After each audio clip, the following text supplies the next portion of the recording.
Heart attack. அதாவது 2 bypass செஞ்சுட்டாங்கங்க. 2 bypass செஞ்சாச்சு. ஆனால் 2 அட்டாக்கும் வந்துருச்சு. அப்புறம் 3வது பைபாஸ்க்கு போகிறப்ப 3வது பைபாஸ் செய்ய போகிறாங்க. பைபாஸ் செய்யறதுக்கு அப்பாயின்மெண்ட் எடுத்து எல்லாம் செஞ்சுட்டு அட்மிட்டும் பண்ணியாச்சு. மறாவது நாள் என்கிட்ட சொல்கிறாங்க பைபாஸ் செய்யலை, திரும்பிட்டோம். ஏன்னு கேட்டால் பைபாஸ் செய்ய தேவையில்லை, பிளாக்கு நல்லா இருக்குது, கிளியர் ஆயிடுச்சு. உங்களுக்கு புரியுதா நான் என்ன சொல்கிறேன்னு? ஹார்ட் அட்டாக் பேஷண்ட்க்கு இதை பற்றி முழுசாக தெரியணுன்னா முழுசாக பாருங்கள் எல்லாம். ஓகே, வணக்கம். சந்தனா பேசுகிறேன். Chandana Rawang KL Selangor. Okay, இது வேறு யாரும் இல்லைங்க, என் மாமா தான். அவருக்கு வந்து ஹார்ட் அட்டாக் இருக்குது. ஸோ 2 வாட்டி அவருக்கு அட்டாக் வந்துருச்சு. ஆனால் அவங்க என்ன செஞ்சிட்டாங்க, அவங்க அந்த ஹார்ட் அட்டாக்கு போய் பைபாஸ் 2 வாட்டி செஞ்சிட்டாங்க. 2 வாட்டி பைபாஸ் செஞ்சுட்டு நான் சொன்னேன் பைபாஸ் 2 வாட்டி செஞ்சாச்சு. ஆனால் அட்டாக்கும் வந்துருச்சு. தயவு செஞ்சு நீங்கள் இவ்வளோ செஞ்சும் உங்களுக்கு சேஃப் ஆகலை. இன்னும் 3வது வாட்டி வந்துச்சுன்னா இன்னும் செய்ய முடியாமல் போயிடும். நம்மளோட ப்ராடக்ட் எடுத்து சாப்பிடுங்க. ஏன்னா நம்மளோட ப்ராடக்ட் வந்துங்க நம்மளோட ஜந்தோனுக்கார கேலில் ஐஜிஎனில் அவார்ட்ஸ் வாங்கியிருக்குது.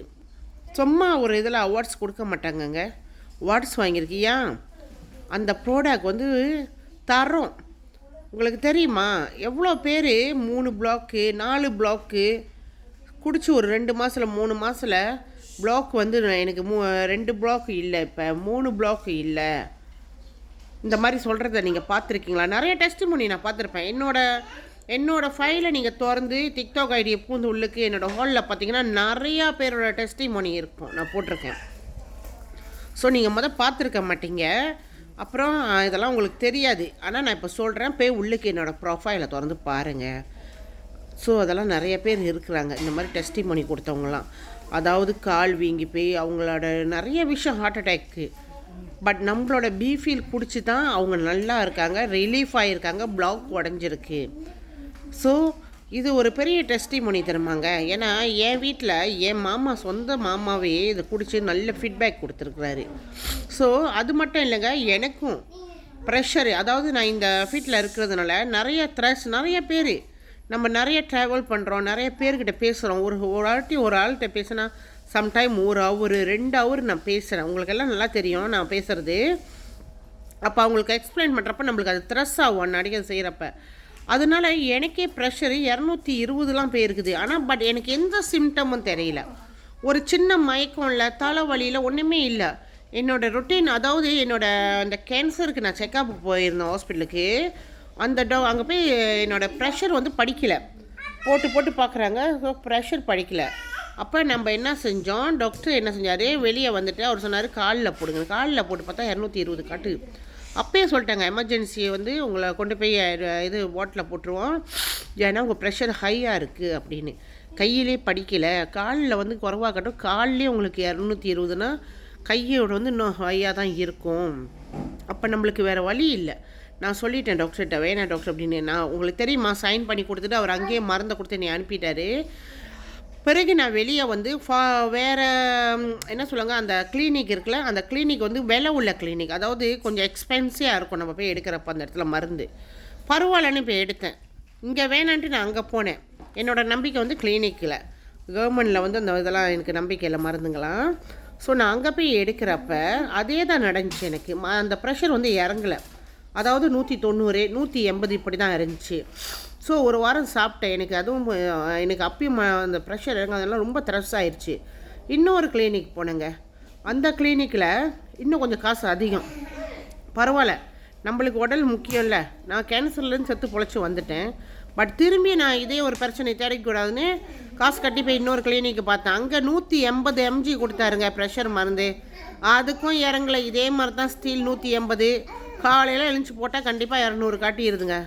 எனக்கு தலைவலி இல்லை, ஒன்றும் இல்லை, நோம்பலாக இருக்க, நல்லா தூங்கி எழுந்துச்சி பார்த்துட்டேன். இப்போ என்ன செய்கிறதுன்னு எனக்கு தெரியல. என்னோடய நியூட்ரிஷன்ட்ட சொல்கிறப்ப அவங்க சொன்னாங்க, அது வந்து நீ உனக்கு வந்து ரத்த பிளாக்கு. நம்ம எல்லாத்துக்குமே இந்த பிரச்சனை தாங்க, ரத்த பிளாக்கு. அந்த பிளாக்கை உடைச்சிட்டா ஆட்டோமேட்டிக்காக உன் ப்ரெஷர் இறங்கிடும் அப்படின்னோடனே நான் வந்து கேன்சரோட மருந்து மித்த மருந்துங்களாக தான் ரெக்கமெண்ட் பண்ணுறேன். இந்த மருந்தை நிறையா பேசி இருக்க மாட்டேன் ரொம்ப. ஏன்னு சொன்னால் இது ஆர்டர் போட்டால் 3 மாதம் வெயிட் பண்ணணும். அதோடய ஸ்டாக் அந்த மாதிரி டிமாண்டாக இருக்கும். வர வர வர எல்லாம் எடுத்துக்கிட்டே இருப்பாங்க. அப்போ நானும் எடுத்து என்னோடய நியூட்ரிஷன் சொன்னோடனே குடித்தேங்க. என்னோடய அப்ளைன்கிட்ட தேடி எடுத்து குடித்து 2 ஹவரில் என்னோடய ப்ரெஷர் 2 வாரமாக பார்த்துக்கிட்டே இருக்கேன், மானிட்டர் பண்ணிட்டு. அதே நம்மளுக்கு பெரிய த்ரெஸ் ஆயிரும். 2 ஹவரில் 125 கட்டுனுச்சு நான் அதை குடிச்சு. அப்போ தான் எனக்கு அப்படியே மூச்சு விட்ட மாதிரி இருந்துச்சு. ஸோ நான் என்ன செஞ்சிருப்பேன்னு நினைக்கிறீங்க? அன்றைக்கி ஃபுல்லாகவே மானிட்டர் பண்ணி பார்த்தேன். என்னோடய ப்ரெஷரு 128 கூட வரலைங்க. இன்ன வரைக்கும் நான் ஒரு ப்ரெஷர் மருந்து சாப்பிடல. இது மட்டும் தான் குடிச்சிட்டு இருக்கேன், இன்னமும் குடிச்சிருக்கேன். ஏன்னா நம்மளோட நியூட்ரிஷன் சொல்லுவாங்க, குடித்தா 6 மாதம் எதாக இருந்தாலும் கம்ப்ளீட் பண்ணணும். ஸோ நான் அதை செஞ்சுட்டு இப்போ 4 மாதமாக குடிக்கிறேன். நான் மட்டும் இல்லைங்க, என் பிரதரும் குடிக்கிறாரு. அவருக்கும் ப்ரெஷர் ஹையாக இருக்கும். ஏன்னா அவர் தண்ணி சாப்பிட்றாரு. தண்ணி சாப்பிடும் போது அவரோட ப்ரெஷரும் இப்படி தான் இருக்கும். அவரும் தண்ணி சாப்பிட்டு இப்போ அவர் குடிக்கிறதுனால போட்டு பார்த்துருக்காரு. எத்தனை காட்டுச்சு சந்தி? 128. பாருங்கள், 200 காட்டுற இடத்துல அவருக்கு தண்ணி சாப்பிட்றவருக்கு. ஸோ இது அற்புதமாக இல்லையா? ஆனால் இப்போ ஆர்டர் பண்ணால் லேட் ஆகுமா? கிடையாது. இப்போ ஸ்டாக் திறந்துருக்காங்க. அதனால் யாருக்கு வேணுமோ கண்டிப்பாக எனக்கு புலனம் பண்ணுங்கள். நான் உங்களுக்கு சொல்லித்தரேன் எப்படி சாப்பிடணும், எடுக்கிறது எல்லாம் நான் ஹெல்ப் பண்ணுறேன். எவ்வளோ தூரமாக இருந்தாலும் சரி எனக்கு புலனம் பண்ணுங்கள். நன்றி, வணக்கம். எல்லோரும் எப்போதும் சந்தோஷமாக ஆரோக்கியமாக இருக்க நான் இறைவனை பிரார்த்திக்கிறேன். என்னோடய புலனம் எண் கோசம் 4 29 கோசம் 4 818.